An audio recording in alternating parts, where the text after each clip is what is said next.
Hey, everybody, welcome to another show. The Candlepower Hour welcomes today our featured guests are Michael Sanders and Grammy Award-winning artist Corey Glover is with us, and we are very, very excited to have this. Also today is our very special guest host, Leisa Balfour, is with us again, and we thank her for bringing these two amazing folks here today, and we're going to have a great interview. So let's start because we got a lot to talk about. Welcome to the Candlepower Hour, gentlemen. Thank you, Diego. Thank you. We really appreciate guys. Welcome. Thank you. Glad you could make it. Yep, thank you, Leisa, for bringing this.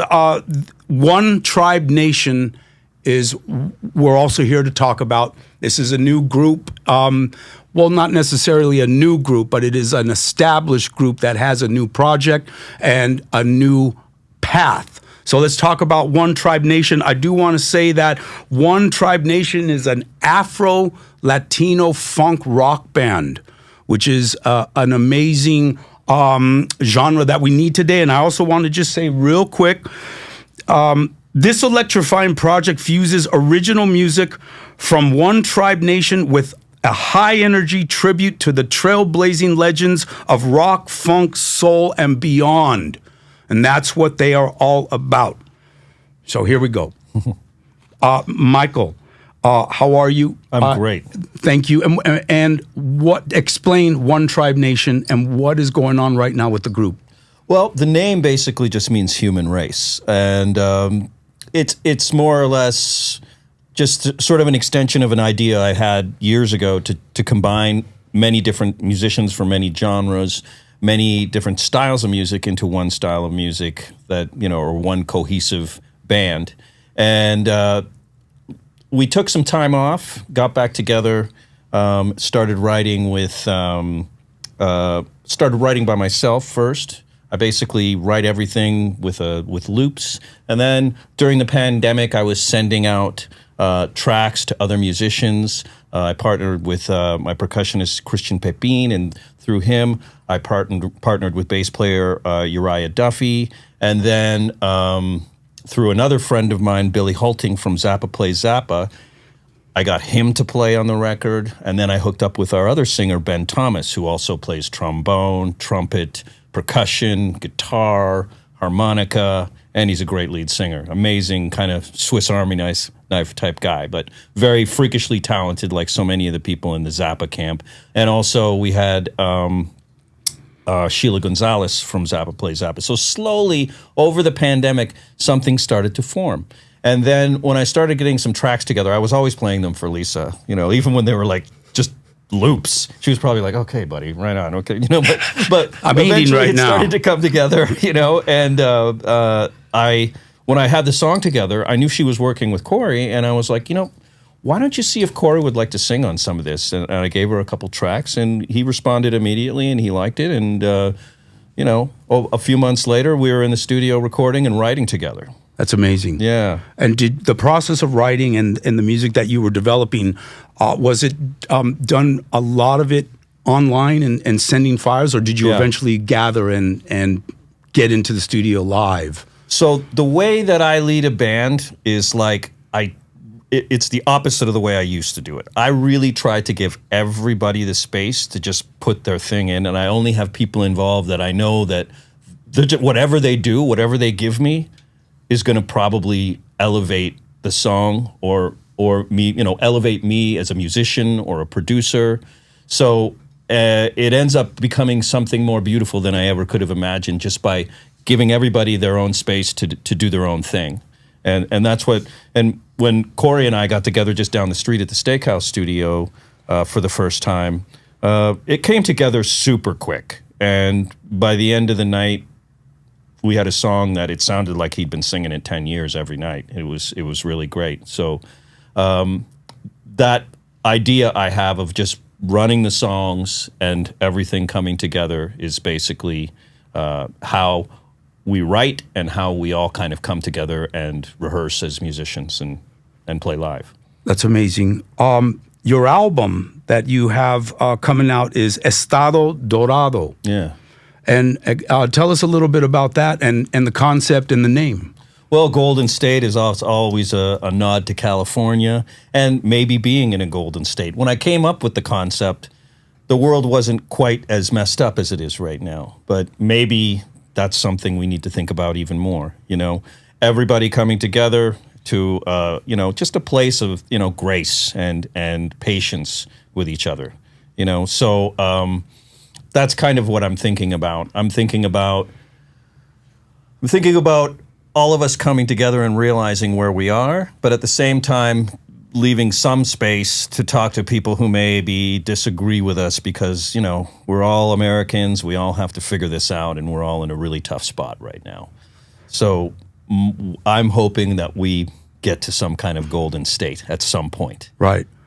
And it's related to California. Yeah. And you have a very Los Angeles vibe going. Yeah. You're from Toronto, Canada. Yeah, so I don't know how that happened, but I was always influenced by War and Santana and El Chicano and Azteca and Sapo and some of those like early Chicano rock bands. How did you from the discover 70s. those bands in Canada? They were on the radio. And was there any kind of were there other folks who were listening to that? Besides, sure, No. their radio hits, sure, but I imagine there wasn't a scene back then more than there is today. My brother, really what we were into was like Black Sabbath and Led Zeppelin and rock bands like that and Santana and War. Right. Well, you do a Black Sabbath rendition with the band, which is just incredible. Thank you. Which you all performed live. Yeah. So and now when you came to Los Angeles, did you become a Los Angeleno right away? I fell in love with it immediately. I love this city. I've been here 26 years now, and I'm not going anywhere. You definitely represent LA just by looking at you. It's like, oh yeah, you're from LA. So, Mr. I don't know if that's a good thing or a bad thing. Oh, absolutely. Looking at him right now. Oh, I love LA. Yeah. Probably not from a fashion standpoint. Right? No, not from a fashionista. I already got hit up about the fashion from Lisa with what I'm wearing. So I'm gonna have to up my game. So that's for sure. Corey, when you came around into the band, you presented and gave your amazing talent. And so how was the recording process for you? And when you fell in with these folks, did you find it a natural? It's relatively simple, really. The music is something I'm very familiar with. The idea of sort of melding sort of musical ideas together is sort of the essence of what Living Color is. So when Michael presented me with this stuff, it was like, excellent, I got books. We need lyrics, I got tons. And it just sort of came really, really quickly and very, very naturally to the point where it's like, this went so well, you want to do some more? Like, yeah, let's just do as much as we can while we're here, while we're young. Right. When did you two start working together? When did this begin? As far as your collaboration? Maybe about 4 years ago, maybe? Yeah, about 4 years ago. Was it that long? Yeah, I thought think it was so. like 2 years ago. But I No, don't it's know. more. Oh. Yeah, probably about, I know because of when I lived at the other place. Yeah. When he came the first time. 22. But it's really just coming to fruition 22. now. Yeah.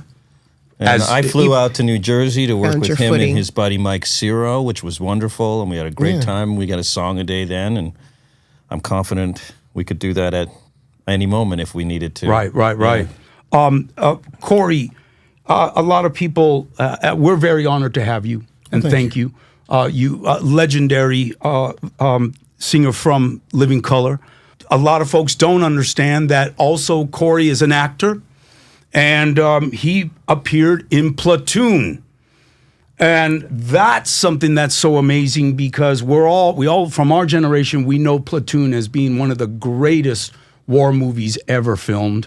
It ranks up there with Apocalypse Now and absolutely Full Metal Jacket. But to me, Platoon and Apocalypse are the winners. Yes. And when you got that part, how was it?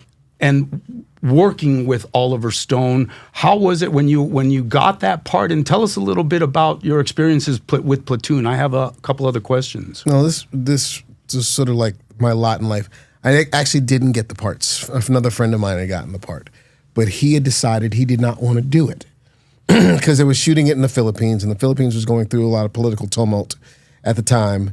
And I think from advice from his agent or whomever, it's like, it's not a good time to be there. It's not a good place to be. It could be very dangerous for Americans. So I was very last minute, and I had auditioned for this for years. Like this has been doing the rounds for years, and I got callbacks, and nothing happened. And when they finally started shooting, as I said, they hired my friend. They hired Kadeem Hardison. They hired him, and he decided he didn't want to do it. So they called me on a Monday, and I was on a plane on a Tuesday night. So I was off to the Philippines for 3 months on 1 day's notice. So, and it was just, initially we didn't see Stone. We didn't see Oliver much because we first got there, they sent us into boot camp. And for 2.5 weeks, we had basic training. So to sort of make sure that we were authentic with whatever it was that we were doing. So we didn't see him until we finished shooting, until we finished training. And then we saw him. And, as everyone has witnessed from Oliver Stone, he's a nutbag, but brilliant. Understands the camera better than anyone I've ever seen. Understand what a scene looks like from every angle. Great at that. And I'm around these other actors who were basically getting on the job training as this was occurring. And we all sort of bonded and watched this thing become what it was. The story was compelling enough. The way it was being shot, the way it was being filmed was incredible. We knew it was going to be a good film. We just didn't realize how big it was going to be. When you're filming a war movie with such drama and reality, how dramatic was it for you to see the evolvement of this, and watching the dailies, and was it just like, no, were you able to see that, or we never got a chance to see the dailies? Oliver Stone didn't want us to see any of it to influence how everything else would happen after that. So we had to be in the moment. We had to be very concerned, not with the text, but the emotion of the text. And that was much more important than getting the words right, because nothing on the page was set in stone, literally. So we were just trying to get this emotion across. And it's Oliver's story. It's his story. Mm-hmm. So we're trying to be as respectful of his story as we possibly could. Working with the legends, Tom Berenger, Defoe, how was it easy to adapt? Were they nice folks? Because you're in the Philippines, you're so far away. You got to get along with the crew. You got to get along with the cast. Absolutely. Did it work out with everybody? It did work out. It did work out as best we can. We had our technical advisor was a man named Captain Dale Dye, and he was the heart and soul of it. He made sure that everything looked as practical and as real as it possibly could. So we all looked up to him more than anybody else. And, there was a hierarchy there because, Defoe and Berenger were sergeants, so we had to defer to them.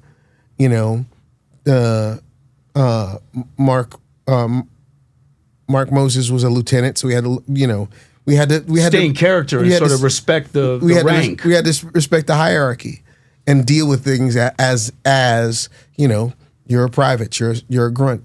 What's going on with you as that, not as you didn't see from 1,000 yards away and see things as they were. You saw where you were at that particular point in time. Right. And that was the most important thing for you. Wow.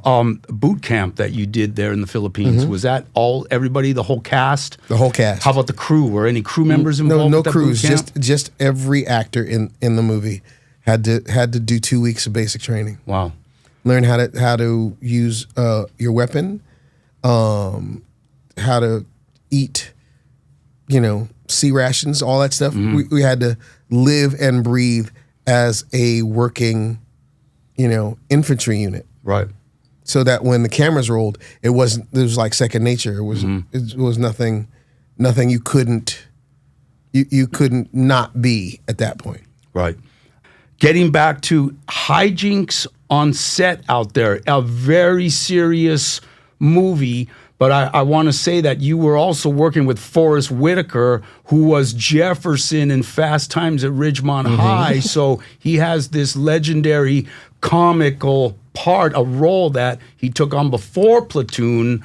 So, was there any funny hijinks? Did you guys fuck around a lot? Or was it serious? We did, but we tried to keep it to a minimum as best we possibly could, because if it got really, if this was a very serious sort of situation. And, we had ringers. We had a couple of Marines that were there to keep us in line as well. So there was not a lot of joking, right. So it was great. Incredible. That must have been a great experience for you. A couple other questions.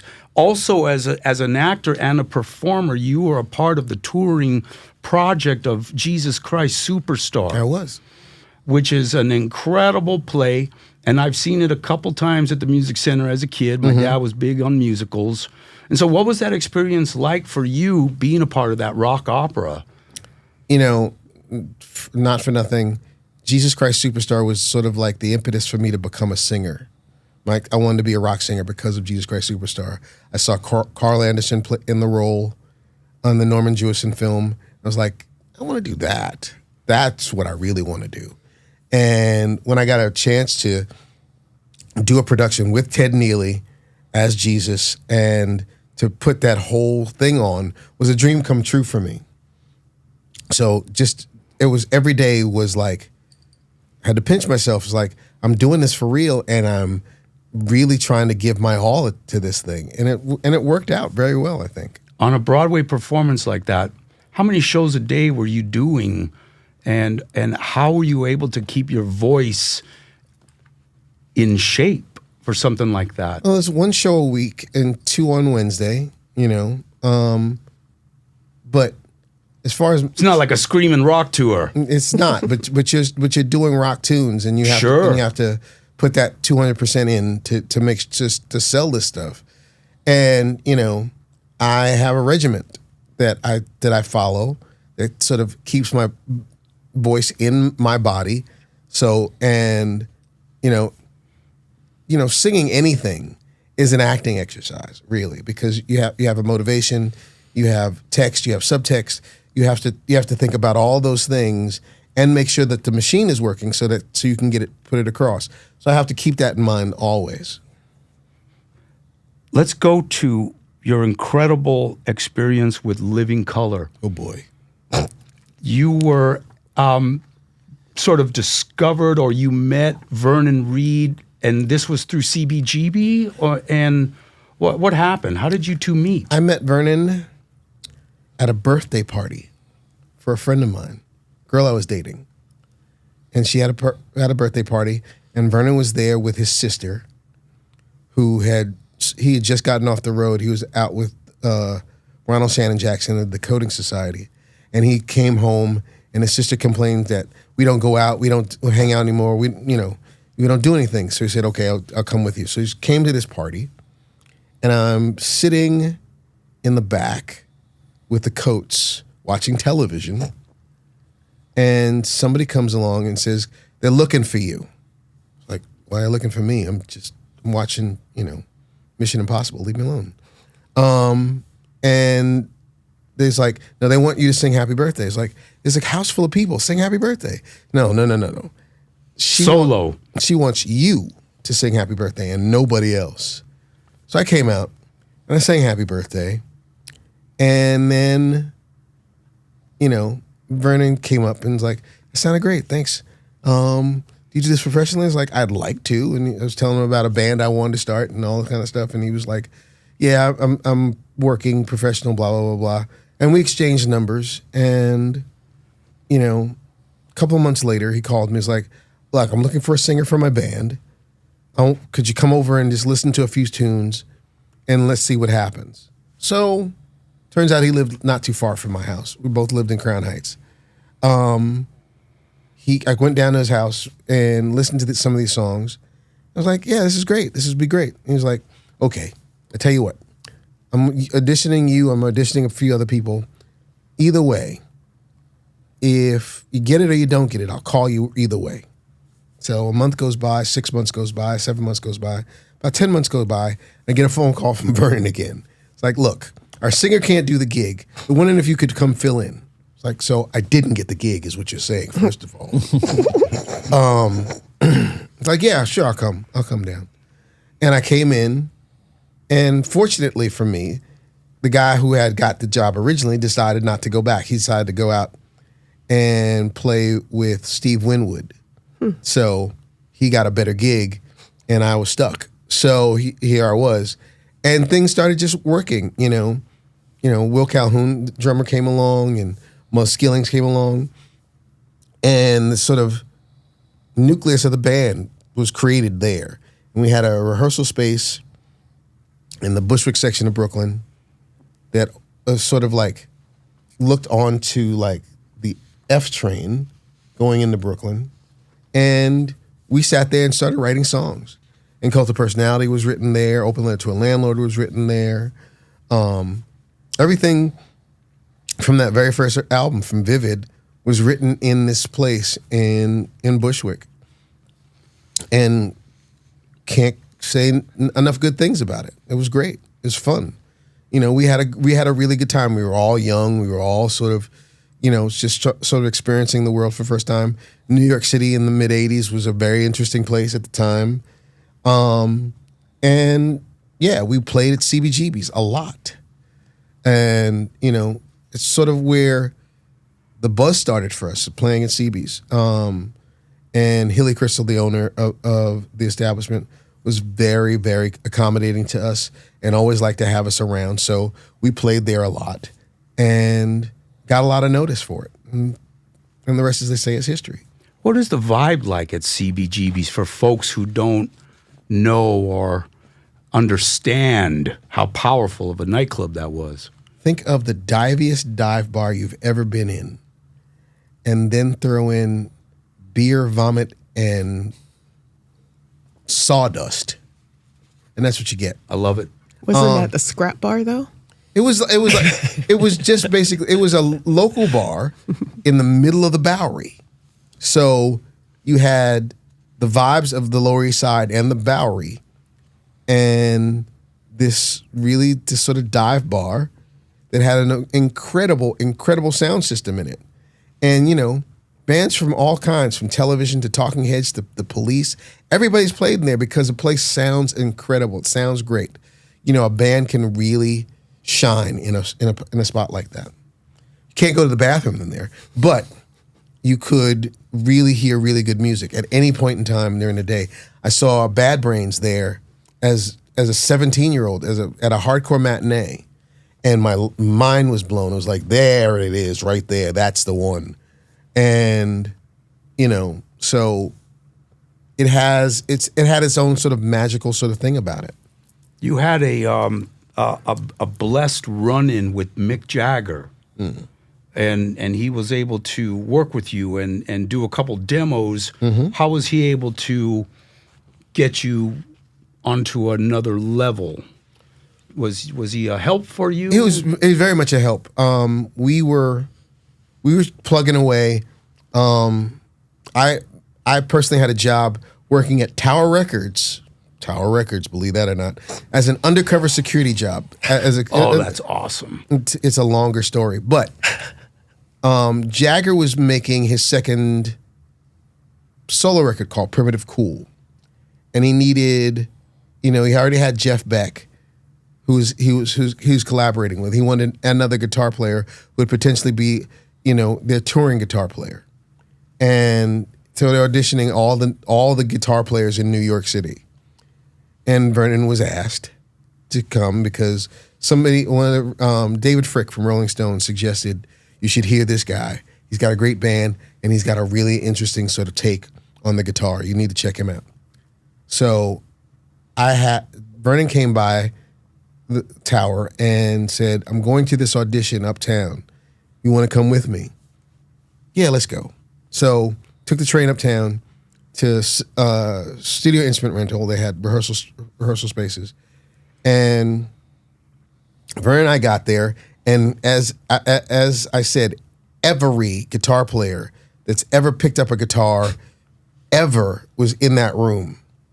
And we came in, and Jagger's assistant saw that we came in and called Jagger, and rehearsals stopped, and Jagger came out to talk to us and said, yeah, man, I've heard a lot about you guys. I hear your band's great. It's like, yeah, we have a good time.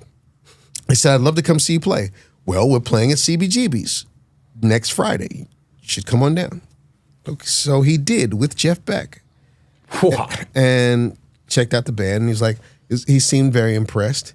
And he said, if there's anything I can do for you, just let me know. I'll be happy to help. And then like a couple weeks went by, and he's like, look, I am mixing my record at this studio in New York City called Right Track. It's on 48th Street. You guys come down and let's do some demos. So we said, hell yeah. And we spent 2 weeks at the studio recording some songs. We recorded Which Way to America and Glamour Boys, I believe. Those are the two songs we did with him. And,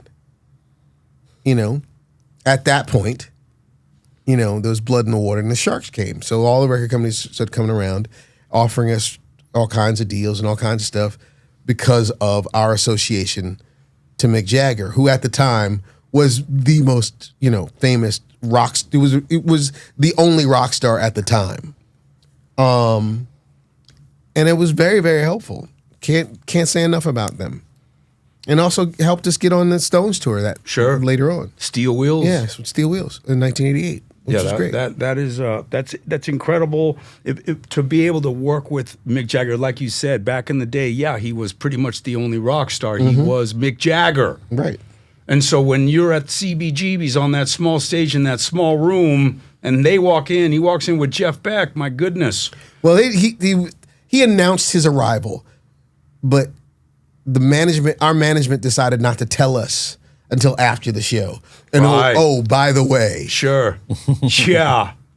That would have been nice to know. But I kind of saw him. Like there was people buzzing around him. So it's like something was happening. Some shit was going down. I had no idea what it was, but let's do the show.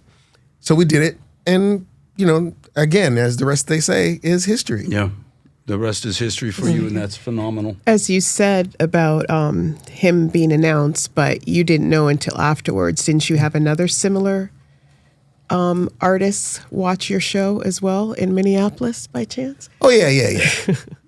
Yeah. He saw you. Tell us about him. He'd come this is later on, we played in this club called the Dakota in Minneapolis. And it was, without question, 20 below zero outside. And it was just bitter, bitter cold. And as we're doing sound check, there's a call. Somebody calls the club and says, we like to rent out the upper balcony, which means you got to empty the upper balcony because the boss is coming. You know who. Like, when is he with the... Whatever. So, again, we do the show, and you can see his eyes, little beady eyes poking out throughout the curtains. And it's like, okay, whatever. And after the show, I was talking to Jelly Bean, the drummer from The Time, God rest him, and Jelly Bean Johnson. And he's like, oh, you don't understand. Your boy was losing his mind over y'all. He was like, he kept texting me after every song about something. It was like, good. Knows he has competition. Nice. Or put us on a gig or something. Do something. So yeah, we have friends in low places. So yeah, it was good. It's good that you were able to do that and have those incredible experiences. And then you went on to record Vivid. Yes. That was released in 1988. Indeed. And I just want to let some folks know that it won a Grammy for Best Hard Rock Performance. Yes. Number 6 on the Billboard Top 200. Yeah. That's mind blowing. So let's talk about Vivid. Okay. And let's talk about the release of that album and how impactful it was, because you guys were also black artists coming into the rock and roll world that a lot of people weren't used to and ready for. Oh, you noticed that, huh? Absolutely. Yeah, and that was that's what we were aiming at. It's like, because Vernon and a few of his friends, Greg Tate and Conda Mason and a few other people, started an organization called the Black Rock Coalition. That was basically there to set the industry on notice that black music is everywhere. 100%.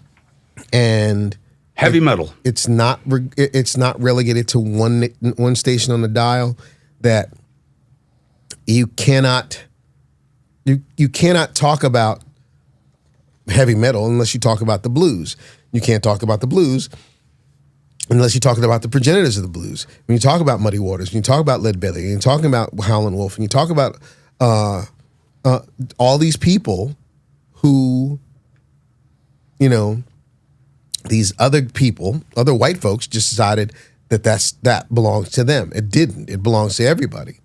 And we wanted to make sure that everybody knew that this is not, yes, we happen to be of African descent, but the music isn't.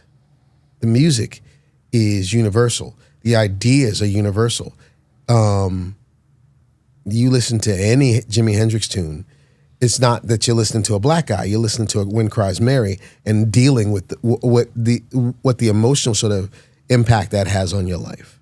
Not this is just, okay, there's an amazing guitar player who just so happens to be black. It was, a bunch of other things in that came into play. And we wanted you to know that, deal with us for who we are and what we're doing. And fortunately for us, this was the time of when MTV was sort of the real sort of tastemaker in music. And so having a really intriguing or compelling music video was always going to be a part of that. And fortunately for us, we had some really good ones. So, how was your reception by MTV in that era when you came out with Vivid? Because I know it was a while before black artists were even on MTV, but I think the breakthrough had already happened with Michael Jackson. Right. But was there still obstacles for black artists getting on MTV? Our first single was not Cult of Personality. Our first single was actually Middleman. And it did okay. It was doing okay on radio, and it was doing okay. It was not like heavy rotation sort of thing. It's like we got played late at night. We got played, we played every time but drive time, So the next single was Cult. And, we had to put a press on that, because whenever they play Cult late at night, the phones would light up. People would call up and say, what's that song? Who is that? Where can I find this? And the same was happening on MTV, that they were getting calls. They were getting messages about, what is this song? But they still couldn't find their way to put it on heavy rotation. Until somebody, one of the heads of promotion at MTV, gave the head of programming at MTV a call and said, it'd be a shame if you guys didn't get that new Michael Jackson record. But Living Color's still here. So basically he threatened him. And that's how, part of the reason why we got on. And once it did, it caught on like wildfire. Like people were sort of interested, like, it's a compelling song. It's all the things that the compelling song, the compelling video that came with it, it took the world by storm, sir. Yeah. And it's an honor that you're here and I'm talking to you and telling you this, because it did. And it's still continuing to take the world by storm, because it's more relevant now and very, apparent of what's. When we were writing the song, we were literally in the middle of the Reagan era. And to know that there was a cult of personality around Ronald Reagan and all of his things that he did that sort of erased the other shit that he might have been doing that wasn't good for people was what we were trying to talk about. It was what we were talking about. That, that they are cult of personalities on many occasions, and today it's 10,000-fold. Absolutely. Yeah. Well, that is incredible. You went on to do 6 albums. Time's Up in 1990. You reached number 13 on the Billboard Top 200, which is just another incredible accomplishment. The music, it just stands out forever, and that's just great. Let's get back to One Tribe Nation. You folks, you're together now. You've blended the music. You have an incredible variety of songs that you're playing. You're doing your own original music. You have a Black Sabbath cover song. You have another song that you've done. Oh gosh, the cover that I love. I Just Want to Celebrate. That is a great rendition. That's great. So now you're going to do a showcase. Yeah. The set that you're doing. How long is your set, and how much music do you have? And you got some heavy metal in. You're going to do the Black Sabbath? We are going to do the Black Sabbath song. So we're going to do some original songs that Corey and I had written together, at least a couple of those. We're going to do some earlier One Tribe Nation music that Ben is going to sing at the beginning of the set. And then we're going to do some of Corey's originals. We're going to do some Living Color. And we're going to do I Just Want to Celebrate cover. But just to put some emphasis on what Lisa brought up, I really feel like the message of Living Color is poignant today, and it's the same message that we're trying to put out there too. I see that. Yeah. I see a big connection, not only with the music, but with the connection of the message from Living Color all the way to One Tribe Nation. Good thing I'm here. Yeah. Well, they were a tremendous influence on everybody that I knew. Everybody was poring over every note of that record. And when I think of that, something like that to be in the top 40, I don't know when the last time something of that, like, musical substance and lyrical substance was that popular. I can't remember when the last time. I don't recall anything. I just know that when I first heard of Living Color, how impactful it was back then in the 80s. And how I discovered it was I'd actually learned of Corey through Platoon first. It was like one of my favorite movies me and my ex used to watch. And then he comes home one day and he says, "Oh, you know that guy in that movie you like? He's in a rock band." And I was like, "Who?" She goes, "You know that one. It's Johnny Depp. It's politics." One would think. Politics, man, politics, that dude. And I was like, "What? He's in a rock band?" And he goes, "Yeah, and they're playing the club in a couple of weeks." And I was like, "No way." And that's how I discovered Living Color. There's other parts, but we won't talk about that. But It has something Everybody to do with rubber. remembers that first show at the Diamond. Everybody, like, we tried to get in. We I couldn't get in. I wasn't allowed to go because I got in a fight with my boyfriend and I moved out. And when I showed up to the club to go see the show, he goes, "No, he's not letting you in here." So what's on the agenda with One Tribe Nation in the near future and in the future? What's the plans now? So the plan is to get out there and start playing at this point. We're starting to get some attention. We're getting some very positive attention, and it seems like the right time for this type of music. It seems like people understand what we're trying to do. And it's a great symbiotic relationship that I have with Corey and the rest of the members of the band. A lot of us, we're all friends. We help each other out in our own personal lives. We attend each other's events.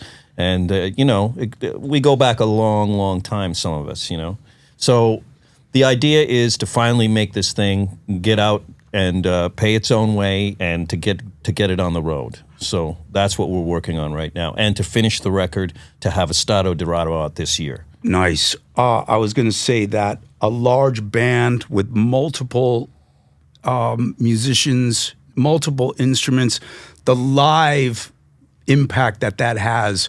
It's so needed today to have bands like that who could just fill the hall with instruments because of, where we are today with today's music, fucking AI, delivering music and electronic beats. Sure, I love them. I love hip hop. I love everything. But a live band needs to be on tour. And I really think that this is a great time for you both to explore that. And we are very, very happy that you came on to this conversation. And thank you. You're welcome. Thank you for having us. Thank you for having us. If there is any advice, a lot of times we like to ask this to up-and-coming artists, up-and-coming folks who want to break into entertainment or life itself. Do you have any advice for kids today? Keep doing what you're doing. Keep writing music and try to shut out all the noise and focus and try to find your audience. Because now is a time where you don't really need a tastemaker to tell you that you're good or what to do. You can just keep doing what you're doing. Pour your emotion into it, be honest, be sincere, and see what happens. Throw it up against the wall. That the end product is really just an expression of is your own personal expression. Right. And maybe if you're sincere enough, you're going to connect with somebody, and what a powerful form of expression that is. I agree completely with what he said. And take a nap. I love that. Take a nap. Thank you. Take a even nap. if it's the middle of the day. Don't be scared. Yeah. Or standing up. just whenever you get the urge, and you're just worried about something, go take a nap.